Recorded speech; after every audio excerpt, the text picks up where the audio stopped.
tous, bienvenue sur DAZN, bienvenue dans Super Basket. Et oui, votre émission Super Monday évolue, se transforme. On a désormais une émission Super Basket, 100% basket qui va vous accompagner sur toute la deuxième partie de saison. Et qui dit émission 100% basket dit plateau 100% basket. On est accompagné ce soir d'un trio de All-Stars.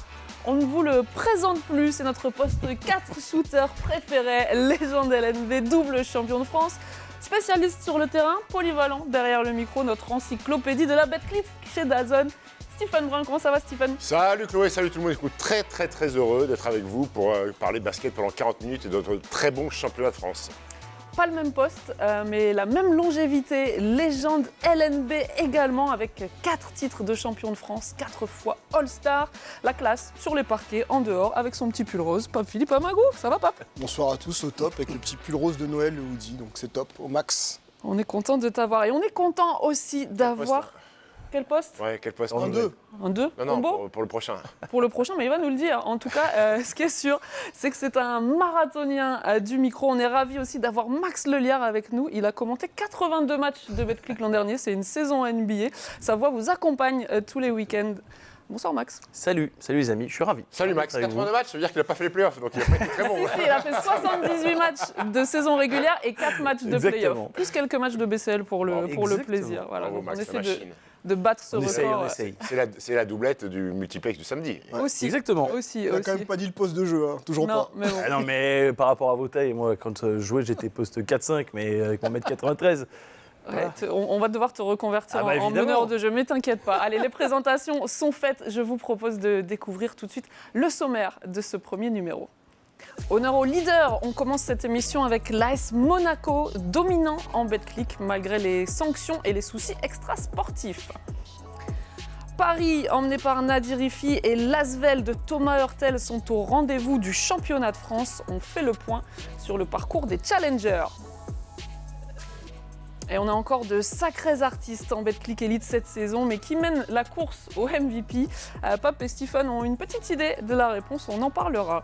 En attendant, nos MVP potentiels seront tous au All-Star Game. Ça tombe bien, nous aussi. Et ce sera à suivre en intégralité et gratuitement sur DAZN. On en parle en fin d'émission. On l'a dit, honneur au leader, donc c'est Monaco qui est en tête de la Betclic Elite, malgré une victoire retirée pour pénalité. On reviendra un petit peu sur ces soucis extrasportifs qui planent sur la principauté. Mais pour l'instant, en tout cas sur le parquet, ce sont les seuls à n'avoir lâché que 2 matchs. C'était contre Châlons et Bourg-en-Bresse à la maison. Ils ne sont pas passés loin de se faire attraper une nouvelle fois à Gaston Médecin.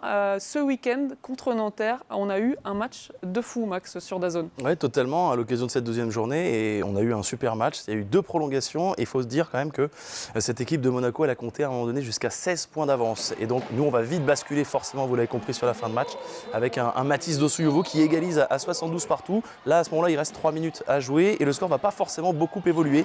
Il y a Mike James qui va partir au drive, qui va aller envoyer tout ce joli petit monde en prolongation.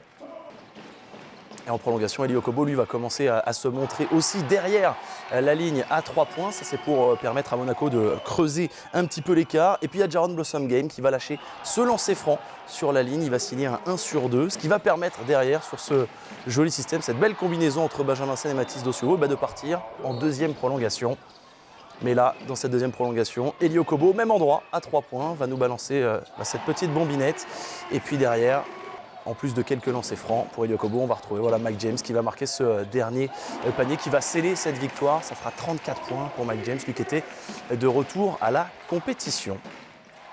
Ouais, Mike James n'avait plus joué depuis le 16 novembre. On le rappelle, il était suspendu suite aux incidents qui avaient eu lieu sur le parquet du MSB. Il a signé son retour avec un énorme match, Pape, 34 points, 33 d'évaluation, retour plus que réussi. Plus que réussi, mais on n'est pas surpris. Tout le monde connaît le talent de Mike James. On sait que quand il est vraiment concentré sur le match, quand il a vraiment envie de jouer et qu'il est présent, il éclabousse le championnat de son talent.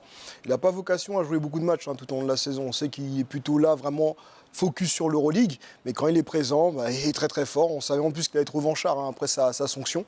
Donc là, il a pris la main sur le match. Et puis dans le Money Time, il était décisif. Chapeau à lui. Mais là, une fois de plus, je ne suis pas surpris. On connaît tous le talent de Mike James. Stephen, un Mike James à 37 minutes, bon, il y a eu 2 prolongations, mais 34 points, ça veut aussi dire que Monaco a dû s'employer pour venir à bout de Oui, ça veut aussi dire que Mike James avait du jus. Quand tu ne joues pas les 3 matchs de Betclic Elite, alors il y a quand même beaucoup de matchs d'Euroleague, mais ça veut dire qu'il avait pu faire du frais et se reposer le week-end. Et puis quand il est dans un grand soir comme ça me paraît compliqué pour Vassilis Spanoulis de s'en passer, surtout qu'il y a des money time à jouer, il a été monstrueux, il a fait du Mike James, on connaît la classe du garçon, on sait que même si je trouve que ça s'estompe avec les années, que de temps en temps il pouvait choisir quelques matchs, je trouve que ça n'arrive plus. Alors de temps en temps il est plus ou moins bien luné, et il a envie de se friter avec les arbitres, mais je trouve de plus en plus près du texte. Et là c'est un match où il y a du scoring, mais je trouve qu'il est capable de plier des rencontres au-delà qu'avec des points. On l'a vu capable dans la création d'impacter les équipes, être un très fort passeur. Donc voilà, Mike James, on ne le présente plus. S'il avait joué 3 ou 4 matchs de plus, ça serait le meilleur scoreur du championnat et ça serait le favori numéro 1 pour être MVP. En parlant de MVP, même si là vous nous spoilez un petit peu la suite de l'émission, il y a un autre garçon qui a été très près du texte, qu'on ne présente plus non plus, c'est Elie Okobo. Elie Okobo, ouais, totalement, qui lui aussi a été très très bon. On l'a vu d'ailleurs dans la fin de match, avec ses 2 paniers à 3 points qu'il a balancés. Extrêmement bon, 27 points. Il met 12 points dans la prolongation, 9 sur 9 au lancer franc. Pour Elie Okobo, c'est tout simplement le joueur le plus régulier de cette équipe de Monaco depuis le début de saison. Il joue son meilleur basket, sa meilleure moyenne en carrière au scoring. Il a été le parfait second de Mike James sur ce match. Et second, surtout qu'il a joué une bonne partie du match avec 4 fautes. Et en l'absence de Mike James, c'est lui aussi qui avait tenu la baraque côté monégasque. Je vous propose de revoir les plus belles actions du début de saison d'Elie Okobo en images parce qu'on ne s'en lasse pas. C'est confortable dans les baskets. Il est passé, Elie Okobo. Exceptionnel. Magnifique mouvement d'Elie Okobo.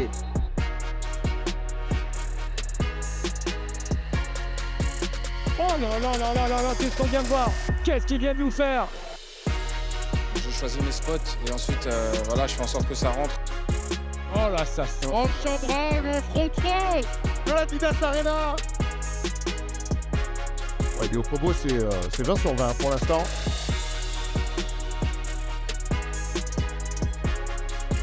Elie Okobo, bien défendu par Nadjirifi. Oh là, non, derrière le chambre, il chambre. En ayant la confiance du coach et des coéquipiers, vraiment, j'essaye d'être agressif et de lire le jeu et faire les bons choix. Elie Okobo, il est passé, il va trop vite, Elie Okobo, sur sa main gauche. Quel fan carton d'Elie Okobo. C'est des tirs de très haut niveau.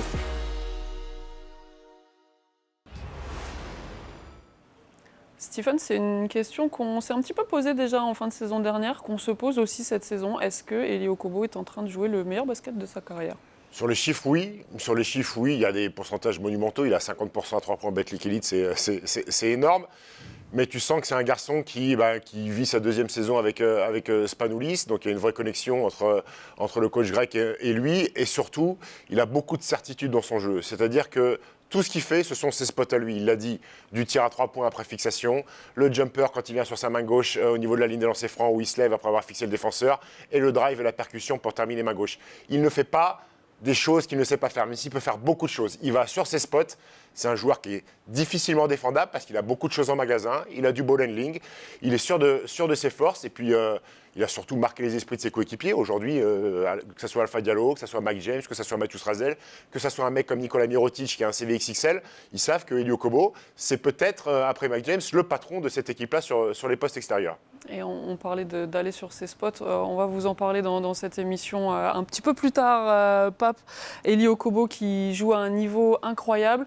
Monaco qui fait encore parfois preuve d'inconstance. On sait que c'est un petit peu leur péché mignon, surtout en Euroleague, mais qui domine réellement cette Betclic Elite. Et signe fort aussi, ils ont battu leurs 2 rivaux d'Euroleague en Betclic et aussi dans les autres compétitions. Ouais, on sait que parfois, il peut y avoir des absences. Monaco, même parfois dans le même match, sont capables de jouer un basket à très très haut niveau et puis parfois d'avoir des trous d'air. Et c'est vrai que chaque fois qu'ils ont joué face à d'autres équipes qui font partie des cadors de notre championnat, des équipes Euroleague, ils ont vraiment tenu à être très sérieux, à marquer les esprits, que ce soit contre Paris ou l'Asvel, ils ont vraiment marqué leur territoire et c'est peut-être un avantage psychologique qu'ils peuvent prendre par rapport à la suite du championnat. Chaque fois, ils ont été très sérieux. Et au-delà de l'intensité, c'est vraiment dans la dureté. Quand ils ont joué contre ces équipes-là qui sont aussi en Euroleague comme eux, ils ont été toujours très très intenses et toujours très très sérieux. Ça leur a permis de faire des des victoires assez nettes et de marquer les esprits par rapport à des potentiels challengers pour cette fin de saison. Mais c'est une équipe qui est plein d'ego et très orgueilleuse. Ouais. Je pense qu'ils ont très mal vécu ce qui s'est passé la fin de saison dernière, cette défaite contre Paris Basketball où ils sont mangés sur les 2 premiers matchs. Et après, à l'ego, à l'orgueil, ils ramènent un match 5 à Paris Basketball. Il y a eu beaucoup d'éloges faits à cette équipe du Paris Basketball à juste titre. Et je pense que ça a agacé certains joueurs de Monaco parce que c'est eux qui avaient une certaine hégémonie sur le championnat de France. Et ils se sont fait terrasser par un club qui est tout neuf, qui est tout récent, qui est dans la capitale française. Donc ils ont dit, ah d'accord, c'est comme ça. Ils sont venus à Paris. Voilà, on a vu le chambrage d'Elio Kobo sur Nadir Rifi. Paris est allé en Coupe de France là-bas, ils sont repartis avec les valises pleines. Ils ont dit, ok, vous êtes champion de France, mais on va vous montrer que c'était une erreur ce qui s'est passé la saison dernière, parce qu'on sait que la fin de saison, pas de Mike James, on connaît toutes les histoires. Quand ils sont au complet, quand ils jouent une grosse équipe où il y a des challengers potentiels, des rivalités pour les équipes de France, pour les sélections, ils montrent que ce sont eux les vrais patrons du championnat de France. Et je rajouterais quand ici, ils arrivent à garder leur sang-froid. Ça, c'est qui est un problème qui était récurrent par rapport à la saison dernière. Derrière le Game 5 à Paris qui perdent, ça part d'une faute technique qui est sifflée. Ensuite, tout de suite, l'ambiance échange. Quand ils se mettent à plus rester, à garder leur sang-froid, à perdre un peu, à faire preuve de nervosité, et ben de ce coup... Scandaleuse. Ouais. On va quand même le dire, quand même. Peut-être, oui, mais néanmoins, ils étaient dans un temps fort et ils l'apprennent, quoi. Et chaque fois que j'ai l'impression qu'ils sont presque eux-mêmes leur propre ennemi. Et qu'ils arrivent à en parlant c'est compliqué de ensuite, propre ennemi, l'un des ennemis monégasques, c'est peut-être ce qui est en train de se passer en coulisses. On sait qu'ils ont énormément de soucis extrasportifs qui planent et qui peuvent sans doute faire de l'ombre à ce qui se passe sur le terrain, Max. Oui, totalement. Hein. On a eu une déclaration d'ailleurs du président de la Ligue, Philippe Hausseur, on va la voir cette déclaration, mais il a tapé du poing sur la table. Il le dit, voilà, je cite ces mots, hein, le temps de la bienveillance et de la patience est terminé. Il faut vite que Monaco réagisse parce que sinon, pour être très clair, la main de la Ligue et la mienne ne trembleront pas. Alors pourquoi Philippe Hausseur nous a sorti cette belle déclaration? Eh bien, tout simplement, c'est pour revenir sur l'épisode de la Luxury Tax. La Luxury Tax, je rappelle rapidement ce que c'est, c'était la mesure qui avait été mise en place par la Ligue pour protéger un petit peu l'équité entre les différents clubs de la Betclic Elite. Or, le souci, eh bien, c'est qu'il y a 2 ans, cette équipe de Monaco n'a pas payé cette Luxury Tax. Ça s'élevait à peu près à 340 000 euros, ce qui était déjà une belle somme, et ça n'a pas non plus réglé la Luxury Tax de cette saison. Et là, on n'est pas sur les mêmes montants, on est plus sur du 2 200 000 euros. Donc c'est vraiment un gros souci. Et ce qui va se passer, et c'est aussi pour ça qu'il a fait cette déclaration, Philippe Hausseur, eh bien, c'est que selon l'article 343 alinéa 4 du... exactement, on a bossé quand même. Du règlement financier, eh bien, si Monaco ne règle pas ses dettes d'ici la fin de la saison, il n'y aura tout simplement pas de play-off. Est-ce que c'est envisageable, ça, Monaco, pas en play-off? Oui, c'est envisageable. C'est envisageable. On a vu les propos du président de la Ligue nationale de basket.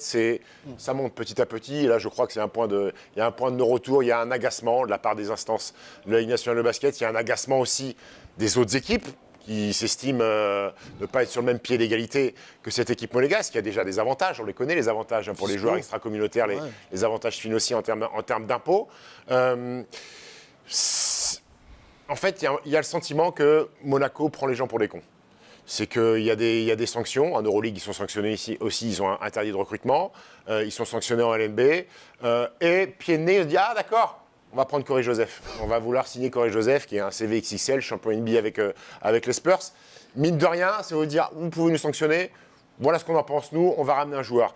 Ça agace, il y a des crispations dans les autres clubs, d'autres présidents qui ont raison de gueuler. Les dettes à la LNB, il n'y a pas que celle-là, il y a beaucoup de dettes, et tout ça c'est incarné par le président Fedorichev qui, je ne sais pas à quoi il joue, mais je pense que ça va très mal finir. Alors je suis malheureux pour les joueurs, parce que les joueurs ils y sont pour rien, ils donnent le maximum sur le terrain, mais si vous privez ces garçons-là qui toute l'année jouent en Betclic Elite et donnent le meilleur d'eux-mêmes en championnat en étant leader éventuellement, vous leur privez de play-off parce que vous ne payez pas, et parce qu'il y a les agents aussi, les commissions d'agents qui ne sont pas réglées depuis 1 ou 2 ans, ça aussi c'est scandaleux. Il y a un vrai problème à régler, et je crois que Philippe Hausseur, le président de la Ligue, il a décidé de le régler. Peut-être que Fedorichev prend Philippe Hausseur pour un pimpin. Donc il va falloir à un moment donné que Philippe Hausseur montre que ce n'est pas un pimpin et que ses paroles, il va falloir les transformer en actes si ce n'est pas régularisé le plus rapidement possible. C'est un vrai ultimatum qu'a lancé le président de la LNB. On ne sait pas donc s'il y aura des playoffs sans Monaco. En tout cas, l'an dernier, ils avaient écarté l'Asvel en demi-finale. Ils étaient ensuite tombés lors du match 5 face aux champions parisiens. 2 équipes qui sont toujours là, en embuscade. On va faire un petit point sur ce classement de Betclic Elite après la 12e journée, donc Monaco toujours en tête, on l'a dit, et puis les équipes d'Euroleague dans le top 3. au rendez-vous, qui ont lâché un match de plus comparé à la Roca Team, mais qui sont toujours là. Vous découvrez ensuite les challengers, on y reviendra. Un mot très rapide sur le bas de classement où les équipes des Hauts-de-France se disputent la course au maintien. Mais les équipes donc, du coup, d'Euroleague sont au rendez-vous et si Paris est si haut, c'est que sauf à Nancy, ils ont été très dominants et ce, des deux côtés du terrain. Max, les Parisiens, les champions en titre qui sont partis à la défense de leur couronne et qui sont plutôt impressionnants dans le championnat de France. Ah oui, il faut le dire totalement. Il y a toutes les statistiques, hormis l'adresse à 2 points, ont augmenté par rapport à la saison dernière, ce qui peut être assez paradoxal quand on sait qu'on a perdu pratiquement l'intégralité de l'équipe, mais c'est la meilleure attaque du championnat, c'est la 4e meilleure défense aussi. Francesco Tabellini, on voit, c'est 100 points inscrits par match en moyenne. 4e meilleure défense à nuancer, puisqu'on sait que les statistiques avancées, ça joue énormément de possession. Premier au defensive rating. Exactement. Au rating défensif, c'est-à-dire le nombre de points encaissés pour 100 possessions. Paris est la meilleure équipe du championnat également. C'est ça, l'écart moyen qu'il y a avec les adversaires, c'est 17,7 points. On est presque sur les 18 points en moyenne par match. Non, c'est vraiment une équipe qui, comme je le disais, est assez paradoxale parce que avec le fait qu'on domine en Betclic Elite, mais qu'on ait perdu autant de joueurs dans l'effectif par rapport à la saison dernière, toutes les statistiques ont augmenté. Dominant en Betclic donc, mais c'est vrai que dernièrement, on s'est un petit peu inquiété pour eux, notamment en Euroleague. Ils en sont à 6 défaites d'affilée, une défaite qui a un peu inquiété.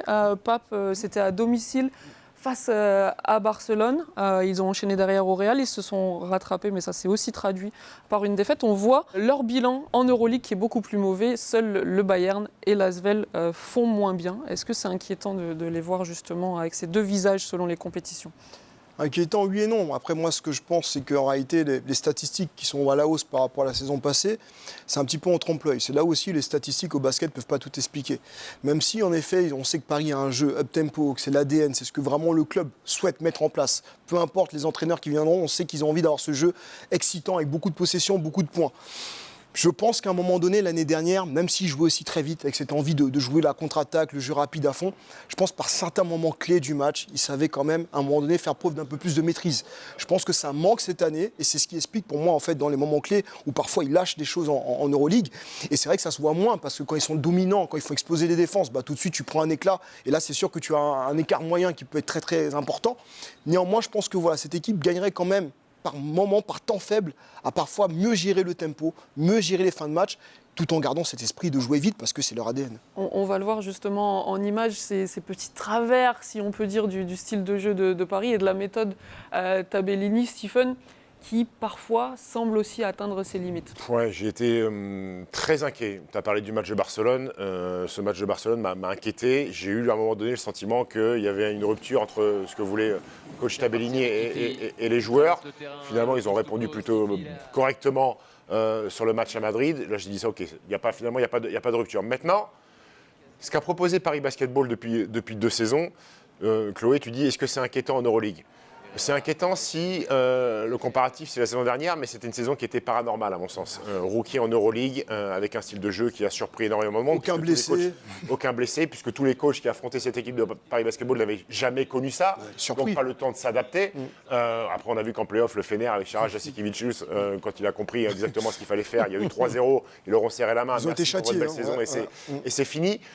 Il y a une limite, à mon sens, entre le génie, si je peux utiliser ce mot-là, qu'avaient eu Omas Issalo et Thiago Splitter. Attention à ne pas basculer dans le ridicule et la parodie que j'ai pu voir aussi cette saison avec le jeu proposé par Tabellini. Pas par raison de dire qu'il y a des momentum sur un match. Quand je regarde cette équipe de Paris Basketball jouer, j'ai l'impression que chaque possession, c'est une balle de match. Et que c'est un game winner à prendre. Ils prennent des tirs. À Madrid, à un moment donné, ils reprennent le contrôle du match. Ils reprennent des tirs en 2-3 secondes et qu'après, tu te fais attraper. L'année dernière, ils avaient ce rythme de jeu-là, mais ils avaient TJ Shorts qui était un patron, qui pouvait mettre le ballon sous le bras. Ils avaient des garçons qui étaient rompus aux joutes européennes, puisque Tyson Ward, Colin Malcolm, c'était pas des rookies comme peuvent l'être Jared Roden et Lamar Stevens. Et ces mecs-là connaissaient l'importance des possessions dans le basket européen. Jared Roden, Lamar Stevens, individuellement, c'est très fort. Sauf que quand tu arrives de NBA et que tu envoies 8 ballons en tribune, il n'y a personne pour t'engueuler. C'est pas grave parce qu'il y a encore 95 possessions à jouer derrière. C'est pas pareil en Europe. Donc attention à mieux gérer correctement parce que parfois c'est de la bouillie de basket.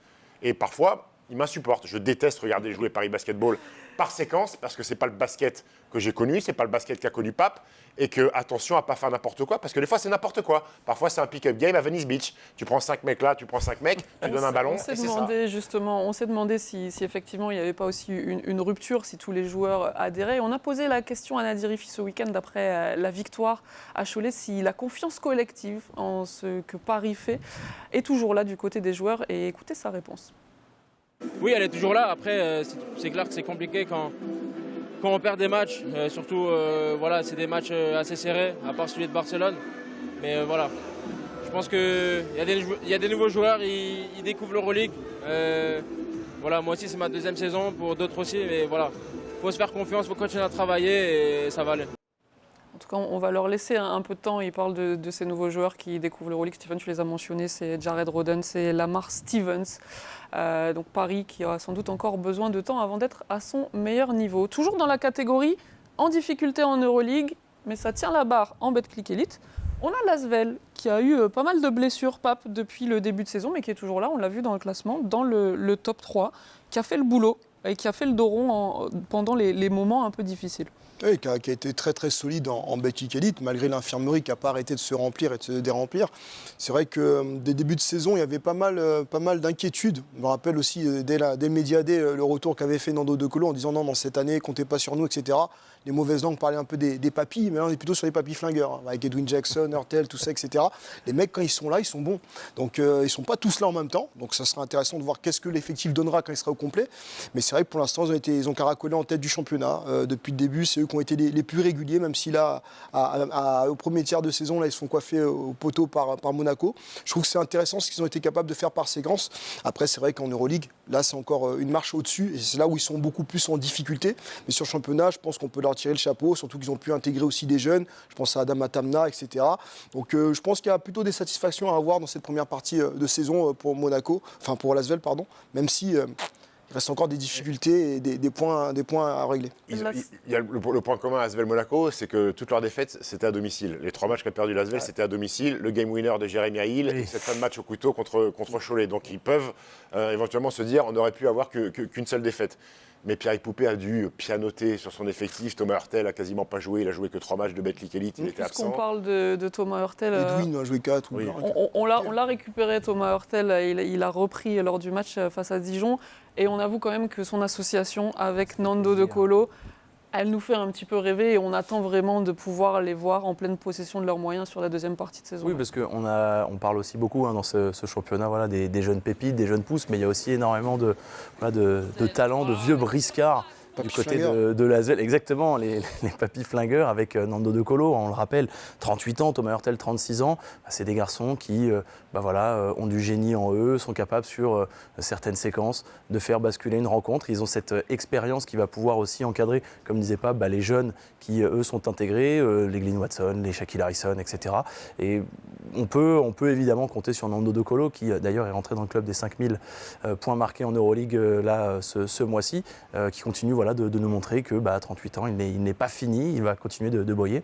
C'est cool de les voir évoluer à ce niveau-là. Donc, ouais, c'est un peu notre Madeleine de Proust, c'est-à-dire qu'on a grandi avec eux, on a joué contre eux, maintenant on les commente et on sait que ça arrive à la fin, donc on a envie d'en profiter, mais ces mecs-là ont du basket plein les mains. Alors Thomas, il faut qu'il revienne. Ça fait un moment qu'il n'a pas joué. Mais Nando De Colo, alors ses chiffres en Betclic Elite sont beaucoup plus faibles.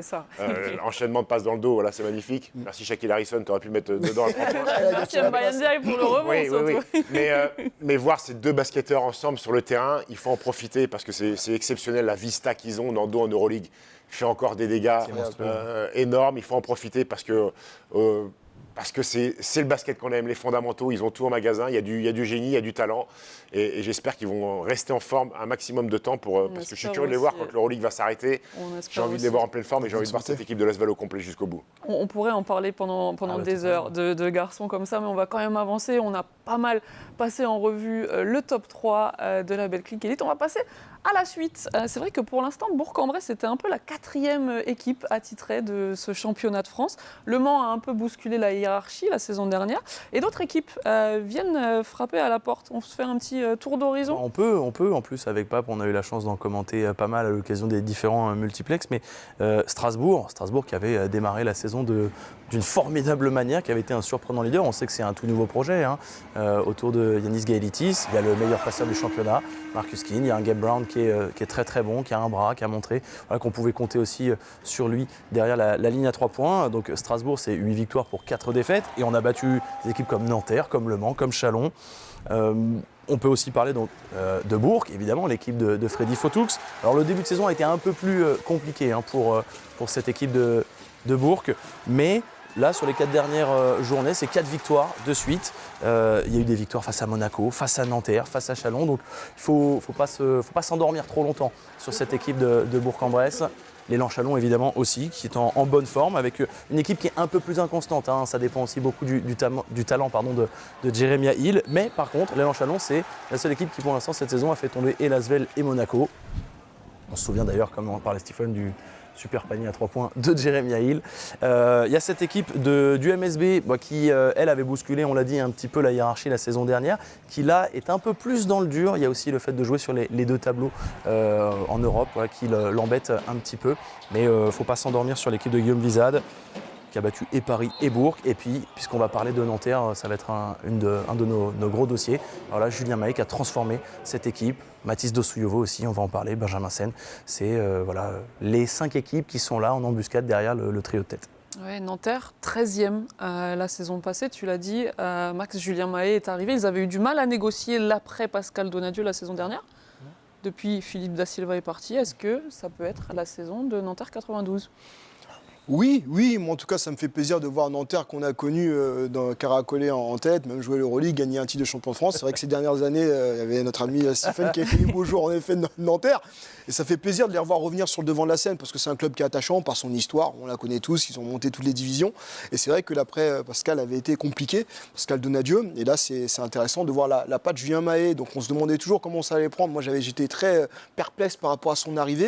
Et il faut constater que la mayonnaise a vraiment rapidement pris. Il y a une équipe qui est vraiment cohérente avec un vrai projet de jeu, qui s'appuie vraiment sur un ballon qui est très bien partagé avec des leaders que sont Benjamin Sen ou Mathis Dossouyovo. Donc il y a une mayonnaise qui a vraiment pris et on sent tout de suite la patte Julien Mahé. Et c'est intéressant parce qu'ils ont été dans le top 4 pendant longtemps là, dans le championnat avant ces petites défaites là, face à Monaco. Qui aurait même pu être leader s'ils avaient gagné à et puis Monaco. Double prolongation à perdre sur le rocher. Je pense qu'il n'y a pas de honte à ça. Mais oui, c'est intéressant et c'est vraiment un des contenders en tout cas pour le top 5 de cette fin de championnat. Les places dans le top 6, ça va valoir cher. Stephen, quelque chose à ajouter sur la méthode Julien Mahé ? Il n'est pas impartial. Oui, je suis pas partial, mais le problème c'est que moi j'ai beaucoup aimé déjà ce qu'a fait Julien Mahé à Saint-Quentin. Je trouvais qu'avec un effectif qui était moins fourni que celui de Nanterre, le basket proposé par Saint-Quentin était magnifique, bien hiérarchisé, avec des règles précises. Chacun a respecté son rôle. Julien Mahé est arrivé à Nanterre. J'ai eu l'occasion à l'intersaison cet été d'aller assister à quelques entraînements. C'est des séances d'entraînement où tout est au millimètre près, tout est carré, il y a des règles, il n'y a pas un joueur qui débarque sur le terrain sans savoir ce qu'il a à faire. Il est capable de donner de la confiance aussi à ses garçons. Mathis Dossouyovo, on en parlera tout à l'heure, fait sa plus belle saison en carrière, une nouvelle fois avec Julien Mahé. Il y a 2 leaders JFL, Benjamin Sen et Mathis Dossouyovo. Faire confiance à des jeunes rookies. On sait qu'il y a des coachs qui sont un peu frileux de faire venir des garçons qui ne connaissent pas l'Europe. Zachar Ziegler, Saxten sont importants dans cet effectif-là avec des rôles moins. Donta Scott est primordial aussi dans le jeu, dans son rôle de poste 4 shooter. Voilà, c'est une équipe qui joue bien au basket. Et le vrai test, il y a des défaites certes, mais aller à Monaco, faire double prolongation, quand vous avez Mike James qui met 37 et Hugo Kobo qui met 27, être capable de regarder droit dans les yeux Monaco, ça veut dire que les joueurs ont fait le taf. Mais ce qu'ont fait le coaching staff, Julien Mahé, Guillaume Ponce notamment, c'est du très haut niveau aussi. C'est du sérieux. Et le mieux, c'est encore de le vivre de l'intérieur, puisque Julien Mahé nous a fait confiance il y a quelques jours. Il a accepté qu'on lui pose un micro et qu'il soit le nouvel épisode de Surécoute. On vous en propose un extrait. Écoutez Julien Mahé, le passionné, sur le banc de touche nantérien. C'est pas possible. C'est pas possible. Non, mais c'est pas possible. Non mais c'est la carnesse là. Il n'y a pas de défense. Là, zéro défense. Zéro défense. On n'a pas le droit en fait de faire un début de carton où on ne touche pas un mec, on défend pas. On n'a pas le droit les mecs. Ta première faute, c'est pas grave. Par contre après, tu le touches jamais en fait là-bas. Dès qu'il est sans ballon, tu le laisses courir, tu cours après, t'es mort. D'accord? Tu l'amènes. Allez.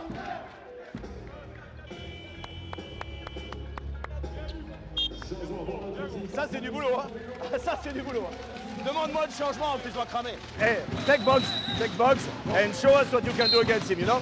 Okay, 16 points, so, you know, put the pressure, let's go, man. Il la retouche. Il la retouche tous les jours.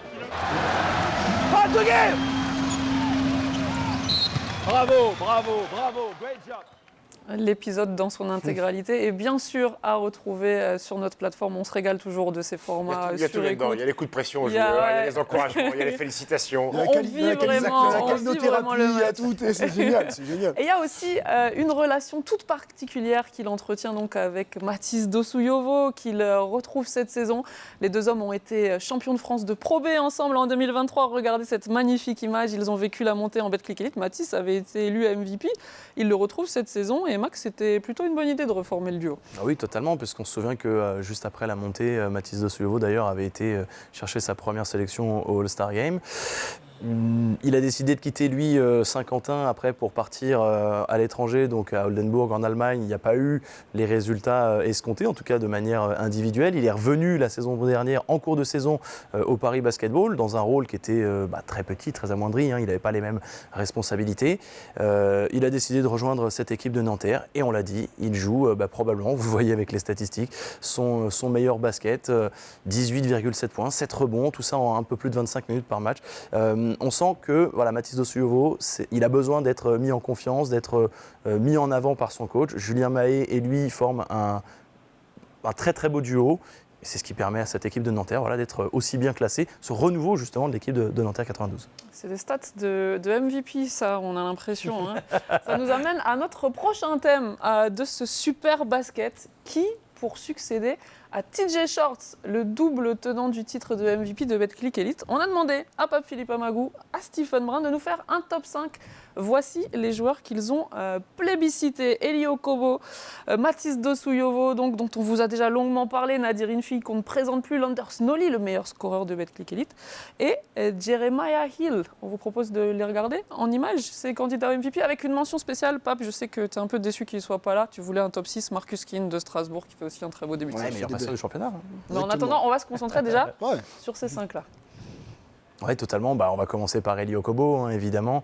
Donc le deuxième larron, le deuxième chef de cette équipe de la Rocket Team derrière Mac James, puisqu'on en parlait tout à l'heure. On l'a dit, on le présente plus, international tricolore. Il est sur la meilleure moyenne en carrière au niveau du scoring, 61% d'adresse. Jeremiah Hill, qui est probablement l'un des joueurs les plus excitants à avoir joué dans notre championnat. Il vous avait fait d'ailleurs perdre la voix sur ce game winner, Chloé et Stephen. C'était la victoire face à Lasvel. Il avait déjà d'ailleurs fini très très fort la saison dernière. Il y a le meilleur marqueur du championnat, Lander Snolly, qui pour le coup je découvre, est un joueur qui est particulièrement intéressant à suivre, qui permet à cette équipe de Nancy de faire de jolis coups. Mathis Dossouyovo, donc ça on va laisser évidemment Stephen nous en parler un petit peu plus longuement dans quelques instants, et forcément Nadir Ifi qui lui continue de montrer que c'est une véritable machine à scorer. Il est capable sur des actions de grande classe de faire se lever n'importe quel supporter, n'importe quel fan de basket tout simplement. Le joueur sans doute le plus rentable à la minute, Nadir Ifi, je crois que c'est quasiment 1 point par minute. Stephen, si tu dois n'en choisir qu'un. Je vais prendre Mathis Dossouyovo, parce que le MVP, c'est celui qui a la plus forte valeur ajoutée dans son équipe. Je ne vais pas enlever de crédit à Eli Okobo, mais si Eli Okobo ne joue pas à Monaco et il y a le même effectif, peut-être que les Monégas sont leaders du championnat. Si Mathis Dossouyovo ne joue pas à Nanterre, je pense que Nanterre se bat pour éventuellement accrocher un play-in. Et on le voit, il y a une relation particulière avec Zachar Ziegler, qui est le meilleur passeur du championnat parce qu'il est passé devant Marcus King. Il me pose un premier écran et ensuite il repose un deuxième écran. On va la remettre, cette séquence. Une petite analyse technique, tactique. C'est le nouveau venu, le pigiste de Jérémy Sanguine, qui a la remise en jeu. Il pose un premier écran pour Zachar Ziegler qui va recevoir le ballon et tout de suite il enchaîne un deuxième écran. Et là il y a un pic de piqueur dans le dos. C'est Shortman, celui qui fait la remise en jeu, qui vient donner un écran dans le dos. Problème de communication. Johnny Berlamesquel, Le bump, mon grand, il va falloir l'appuyer un peu plus longtemps, parce que sinon, tu fais la remise en jeu. Le alley-oop avec Zachar Ziegler, il y a une vraie connexion entre les deux. Hein. Zachar Ziegler, le rookie, qui est meilleur passeur du championnat. Devant Marcus King, Max. Et ouais, il est à 6-6, Marcus King 6-4. Voilà. Et Mathis Dosoyovo, qui est seulement à 18,6 points, parce qu'il y a un bémol, mon grand. Tu es à 53% lancé franc. Si tu es à 65, et 65, c'est pas la mer à boire, tu serais à plus de 20 points de moyenne et tu serais le meilleur score du championnat. On ne pouvait pas te proposer une palette lancer franc raté, on y a pensé, mais on s'est dit que c'était beaucoup moins intéressant. Donc on a vu cette première action avec ce qu'on appelle un Spain pick, le pick espagnol avec l'écran dans le dos, sur lequel il marque beaucoup de points d'Inter. On l'a vu en regardant les images et il marque aussi beaucoup de points sur cette action. Ouais, parce que Mathis Dosoyovo a cette qualité de tir wide post, et là c'est tout simplement la possession du match pour gagner, le pick and roll en tête de la tête avec Zachar Ziegler, automatique, le petit pop sur le short roll. Et là, c'est un garçon encore en confiance parce que Jamoni McNeese, il a 1m20 de détente, il a les bras dans son visage. Mais Mathis Dosoyovo, c'est son spot au niveau de la ligne des lancers francs et il met le panier de la gagne. Ouais, on vous a pas mis la situation la plus claire sur ce short roll. Il en avait eu pas mal dans le match qui était plus ouverte. On vous a mis la plus importante. Il est en confiance. Il les récite vraiment les yeux fermés. Et en plus, il essaye aussi d'ajouter des séquences de post-up à son... C'était quelque chose qu'on voyait moins lorsqu'il était à Saint-Quentin, très peu avec le Paris Basketball forcément parce qu'il n'y avait pas de post-up. Là, il est sur du post-up. D'ailleurs, le regard à l'opposé pour savoir qui est libre. Il joue sur la ligne extérieure, sur le pied de pivot. Il a la possibilité de Lucas Dussoli à 0 degré. Et non, le footwork, on va se réfugier derrière le cercle, on provoque la faute. Ça veut dire qu'il a beaucoup de choses. C'est-à-dire que le short roll, aujourd'hui, où j'ai envie de le voir aussi un peu meilleur, parce que je ne vais pas lui donner que des lauriers, je vais aussi lui donner des axes d'amélioration. Il peut être meilleur à la passe sur les orientations de jeu, sur le short roll. Mais le post-up, c'est quelque chose en plus, surtout que les gens, pour l'instant, ne viennent pas doubler sur lui. Donc, il n'a que du 1 contre 1. Et quand il y a des shooters comme Benjamin Sène, comme Zachar Ziegler, comme Paul Lacombe, que j'ai envie de mettre dans la catégorie shooter, comme Jérémy Sanglin, aujourd'hui remplacé par Sherman, ça veut dire que si tu viens doubler sur Mathis Dosoyovo, il est capable de skipper à l'opposé. Donc, il a pas mal de 1 contre 1 à faire sur du post-up. Ça aussi, c'est un axe de progression. Il le fait de plus en plus. Mais la saison qu'il est en train d'accomplir, c'est une saison de MVP, tout simplement. Ouais. Un intérieur qui choisit un intérieur. De toute façon, il ne te reste que des petits, là, Pape. C'est qui ton MVP? Alors, c'est pas un mauvais choix parce qu'il y a plein de garçons de qualité. Alors, Mathis Dosoyovo, en plus, il y a une affection particulière, il est de ma région, donc c'est vrai, il mérite ses fleurs, en effet.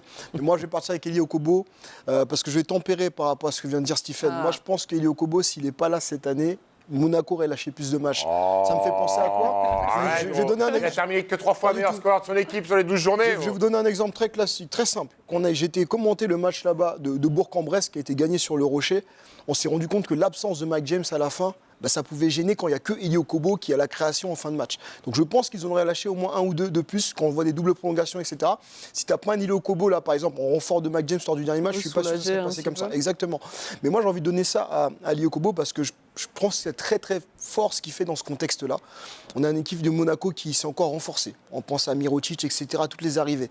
Et là, il arrive vraiment à maturité, à vraiment faire ça, une saison d'MVP avec vraiment un rôle de taille patron dans un effectif qui est super riche, ou comme le disait tout à l'heure Stéphane, il s'est vraiment imposé en étant vraiment le patron de cette équipe. On va le voir dans ses œuvres, justement. Pape, est-ce que tu peux nous décrypter le jeu d'Elie Okobo, qui a tellement de moves dans son répertoire? Sa panoplie, elle est incroyable. Alors souvent, il est en isolation, mais ce qui est bien, c'est que même dans son rôle d'isolation, on va voir comment il arrive à attaquer le footwork opposé. C'est bien avec Adam Okoka sur la palette. Non, à créer la séparation, c'est ça. Non, mais c'est là où la super palette de Nicolas Barcan qu'on remercie d'ailleurs. Non, mais c'est intéressant d'avoir mis Adam Okoka parce que c'est pas le premier venu, Adam Okoka. On sait que c'est un client, mais regardez, il attaque la jambe opposée pour créer l'espace et après c'est trop tard. On sait que les nouvelles règles en plus qui protègent le shooter, dès que tu rentres dans le cylindre, tout de suite tu as en plus le panier bonifié. Et c'est là toute la panoplie offensive d'Elie Okobo. On sait qu'il a des moves comme ça qu'il maîtrise à la perfection. Quelques-uns. Des moves pour toi en boutique? Alors on voit encore une fois, là tout de suite, là ça va switcher. Et voilà, il y en a qui n'aiment pas, mais moi j'adore. Tout de suite, il sent que l'aide au fond va arriver côté faible et va tout de suite chercher les bras. Et ça aussi, c'est une qualité. Quand on est un scoreur, il faut être capable d'aller sur la ligne. Et ça, Elie Okobo, il a tous les codes, toutes les techniques pour pouvoir faire tous les outils, tout de suite aller chercher les avant-bras du shooter. Là encore une fois, on va voir. Même quand il y a une bonne défense, regardez, là il est très très bien défendu. En réalité, la défense ne peut pas faire grand-chose de plus. Mais regardez, sur le petit side step, il arrive à shooter comme ça en tombant un peu en arrière pour créer la distance. Et c'est là où tout le talent d'Elie Okobo, il est incroyable parce que non seulement c'est un fort scoreur, mais j'ai l'impression que son talent, il le fait avec tellement de maîtrise et de sang-froid. Il va chercher ses spots. C'est presque de la chirurgie ce qu'il fait. C'est avec minutie. Il va là où il est, confiant dans ses spots. Il crée la différence. Et à part essayer de le contrôler, on ne peut tout simplement pas l'arrêter. Donc il fait vraiment une saison de patron à maturité, plein de sang-froid et puis plein de confiance. Il dégage vraiment quelque chose. Et il y a besoin de cette tranquillité-là, qu'on sait que certains autres leaders parfois peuvent être sanctionnés et pas être présents dans les matchs. Est-ce qu'il ne manque pas un garçon dans cette liste, un garçon dont on a parlé en début d'émission, Mike James, qui n'a jamais remporté le titre de MVP de Betclic Elite? Non, mais parce que la Betclic Elite, parfois, c'est pas forcément la priorité de Monaco et sa priorité à lui. Donc il joue peu de matchs. Là, il en a à 5 parce qu'il a été suspendu, mais 5 sur 12. Sinon, il serait leader au point. Mike James est préservé pour les énormes matchs, donc c'est MSB, Bourg-en-Bresse, Nanterre, Paris Basketball, Asvel. Il y a tellement d'objectifs au-dessus de la saison régulière pour Monaco, parce qu'on va le redire encore une fois, ils veulent être champions d'Europe, ils veulent gagner l'Euroleague. Voilà, Mike James est venu, c'est le seul truc qui manque à Mike James. Je ne suis pas sûr que s'il arrête sa carrière en ayant gagné l'Euroleague, il ne va pas se dire « j'ai pas été MVP de Betclic Elite, ça m'embête, il me manque quelque chose ». Donc voilà, le but premier pour Mike James, c'est d'être champion d'Europe. Donc de temps en temps, la Betclic, il la met un petit peu de côté. Il est là sur les gros matchs. On a envie cette fois-ci qu'il aille au bout de la saison, le voir jouer des playoffs, le voir jouer une finale LNB, même s'il en a joué et qu'il a gagné. Ce n'était pas le cas la saison dernière. Mais oui, mais c'est intrinsèquement, c'est le meilleur joueur du championnat. Il n'y a pas photo, il n'y a pas meilleur que lui. Il n'y a pas meilleur que lui. Mais pour voir à la fin, il faudra déjà payer la Luxury Tax. Voilà. On sait que parfois, meilleur joueur du championnat, ça ne veut pas dire MVP systématique. En revanche, les meilleurs joueurs du championnat et tous les garçons que l'on vient de citer, Mike James, Eli Okobo, Mathis Dosuyovo, seront là au All-Star Game. Et c'est le dernier thème de notre émission du jour. C'est le moment que l'on attend tous. Chaque année, on se donne rendez-vous à l'Accor Arena. Ce sera en intégralité avec les 2 premiers concours en exclusivité sur DAZN. Vous le voyez, le concours de 1 contre 1, le concours à 3 points, ce sera uniquement sur DAZN. Ce sera accessible gratuitement. On se donnera rendez-vous à partir de 16h55 sur notre plateforme. Le skill 1 contre 1 avec Eli Okobo pour la revanche, Clarence Nadolny, Marcus Kin, Nadir Ifi. Le concours à 3 points, il y aura Trevor Hudgens, il y aura Johnny Beran-Meskel, des garçons qui l'ont déjà gagné, et il y aura le match. Bref, on attend cet événement avec impatience. Très rapidement les garçons, votre événement préféré du All-Star Game? Moi, le skill 1 contre 1. C'est vrai.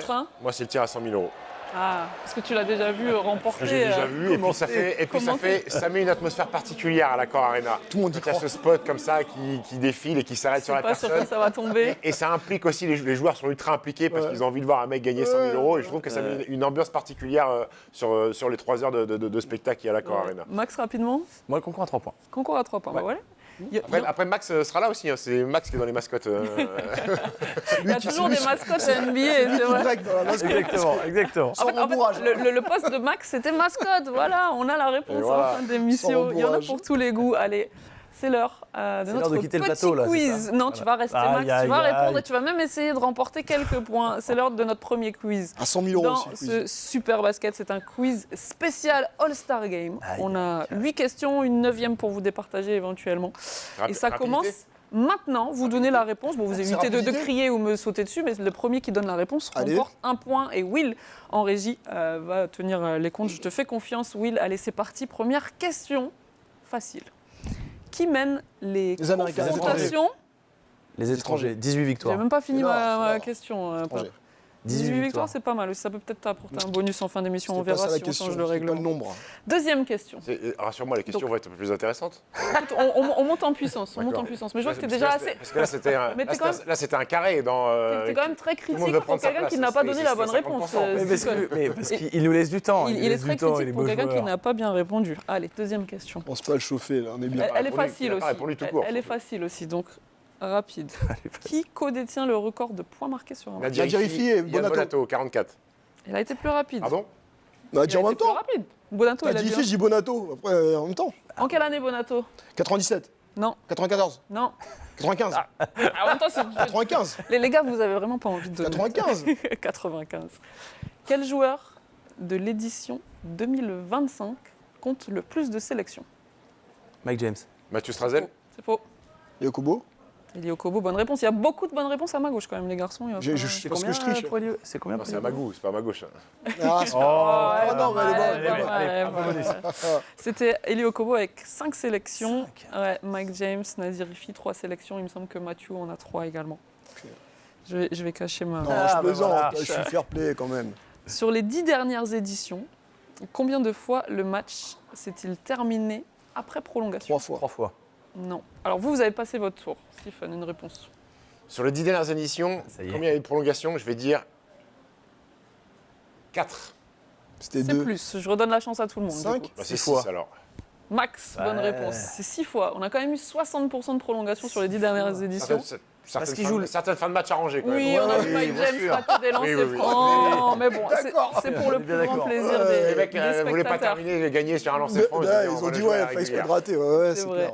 Pouvez-vous me citer, attention, petite question un peu technique, les vainqueurs du concours à 3 points qui sont ensuite devenus entraîneurs en Betclic Elite?